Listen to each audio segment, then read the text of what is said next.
Now today's episode, it is one that is close to my heart. We're talking about that little phrase that carries a big old punch. You're just doing hair. Sounds familiar? You're just doing hair. Does that sound familiar?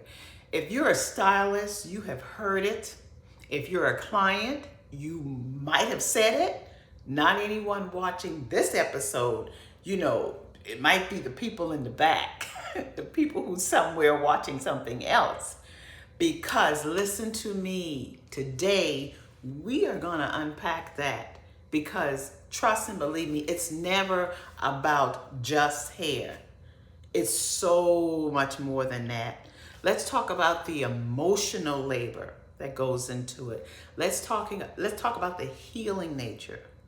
And what about when you are transitioning into something? And the transformation that happens once you stand up out of that chair. That is what we're talking about.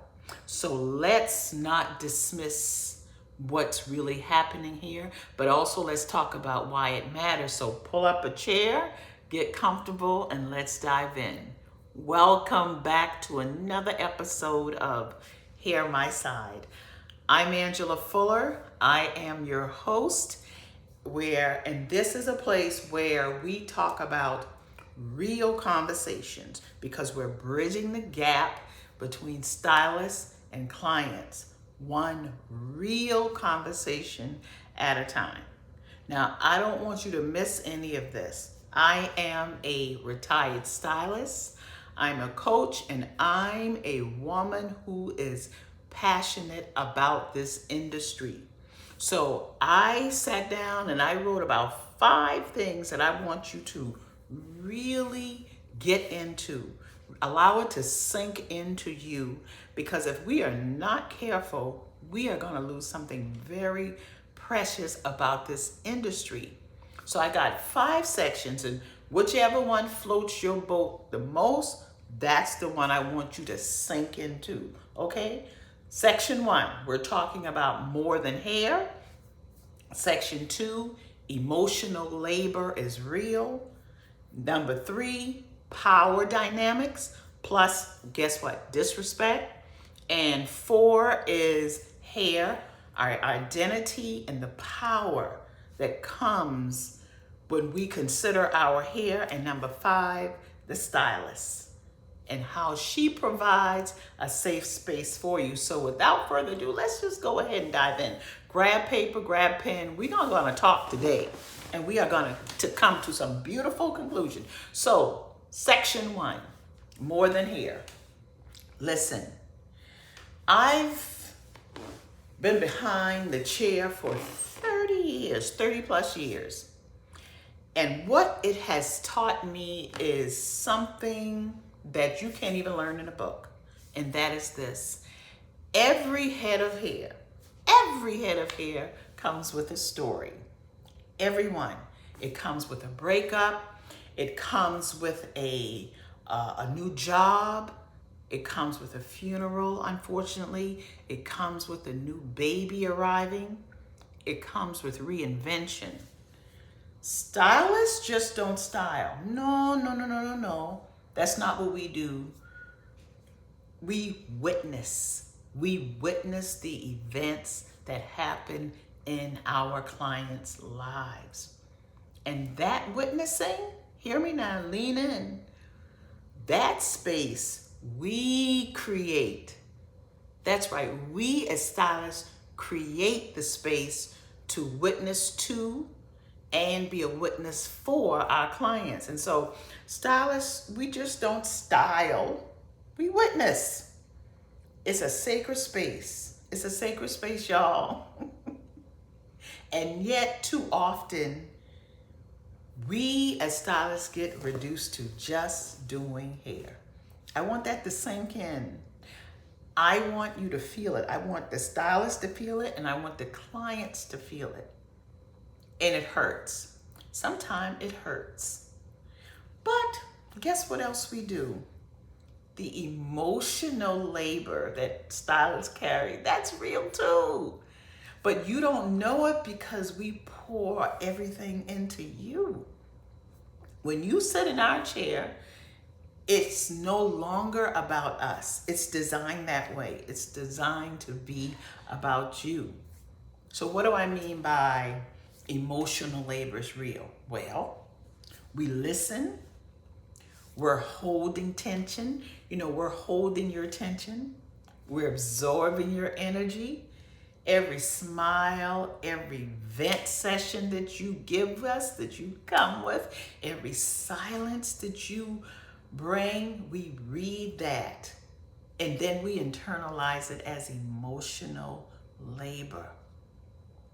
And I want stylists to hear this, because just because some of what we draw from our client is invisible does not mean that it's not valuable.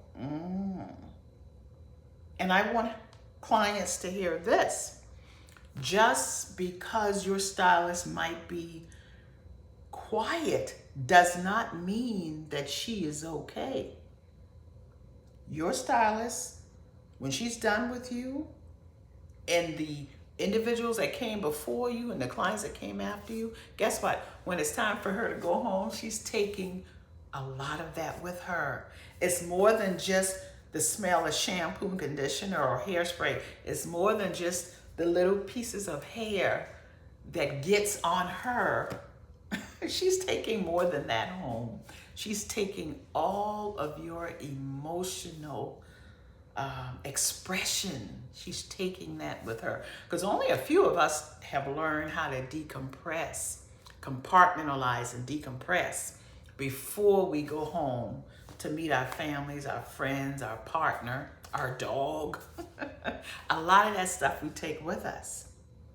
And so we take some heavy things at home. So I want you as client, I want you to consider that. I want you to consider that the next time you sit in your stylist chair. The third thing, the power dynamics, and sometimes I hate to say it, the disrespect. Did somebody hear me? The disrespect. There's a reason some stylists get burnt out. I've been burnt out over 30 years. I've been burnt out several times. And when you feel dismissed as a service provider instead of a healing practitioner that a lot of us stylists are, it chips away. It chips away. I'm here to say in first person, it chips away at me. It chips away at our confidence. It chips away at our belief that we matter to our clients.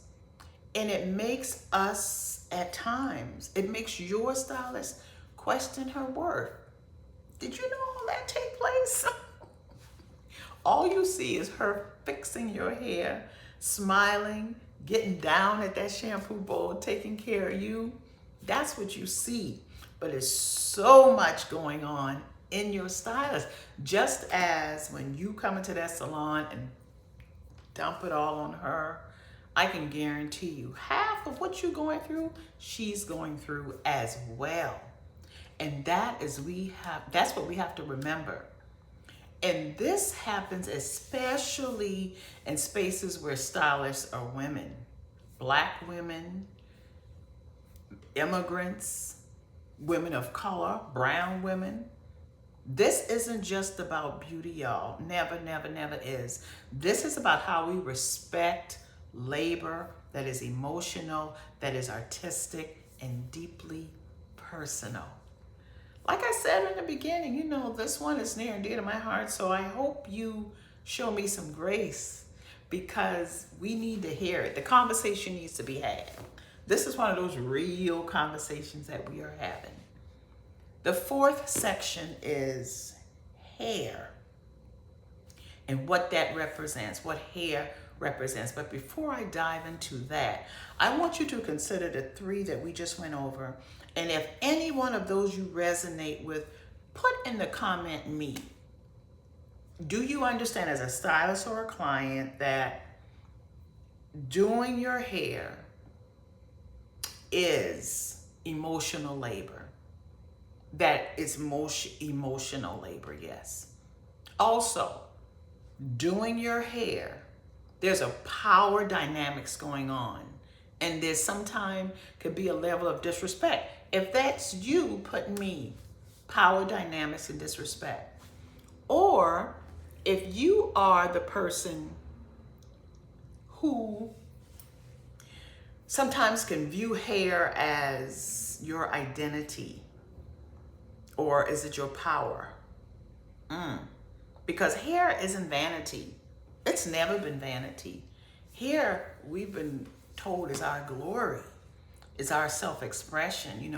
Hair is identity. Think about it in culture in different eras. There was the afro, there was the relaxed hair, the twist hair, you have locks, you have beads, you have braids. All of these things is a culture.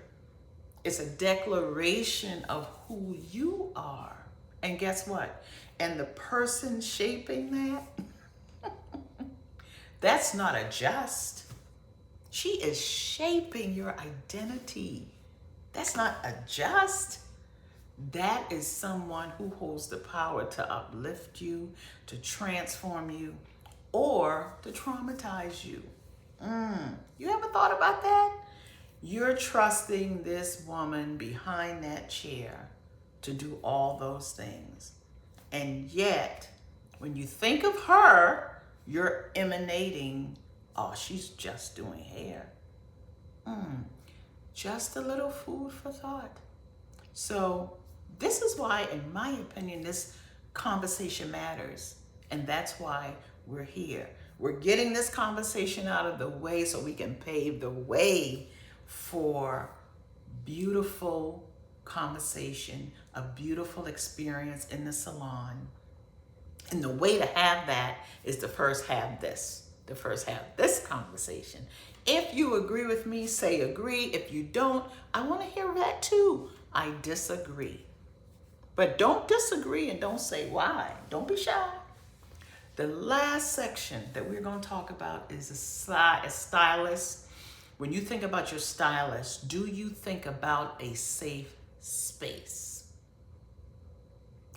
I have seen it firsthand, especially during the time that we went through COVID. And when they closed salons for about 3 months here in South Carolina. And when they opened it up, we had to schedule one client at a time. So I could be servicing one of my clients for 2-3 hours, depending on the service she was having. One client at a time. And because the world was just traumatized, the clients were traumatized, I was traumatized. When my clients came to me, I felt like it was my pleasure, my duty, my obligation to help them feel like they were in a safe space. Safe space. And I created that atmosphere. We as stylists created that atmosphere for you, the client. I've seen it firsthand. The salon became women's sanctuary. It became her confession booth. Think about that. Her confession booth. It became her community center.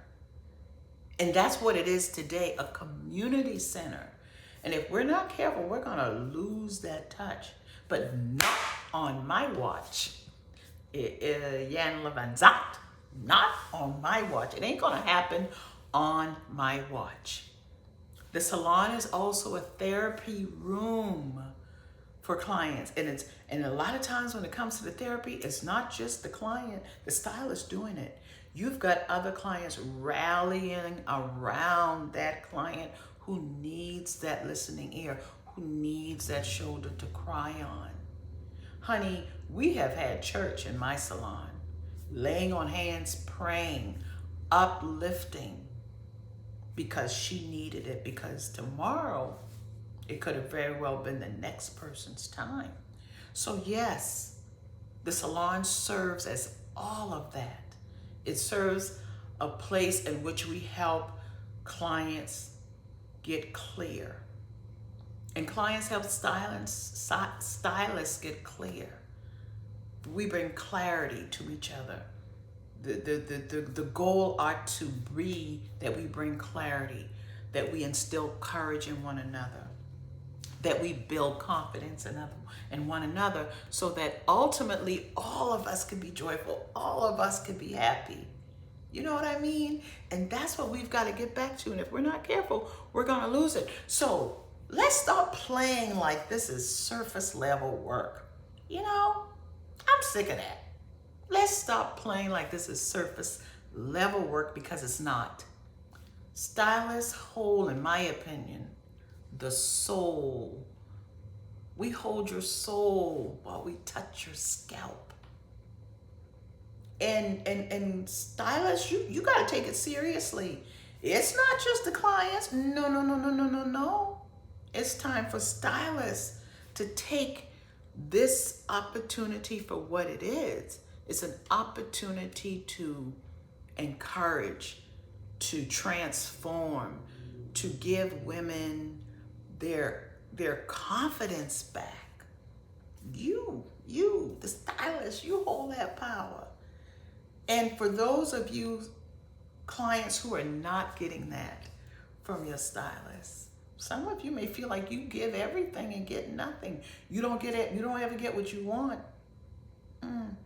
Well, that's going to be a conversation for another episode. You best believe it's coming, because this here, my side, it's about real conversations. It's about bridging the gap between client and stylist, one real conversation at a time. And so here's my ask for you.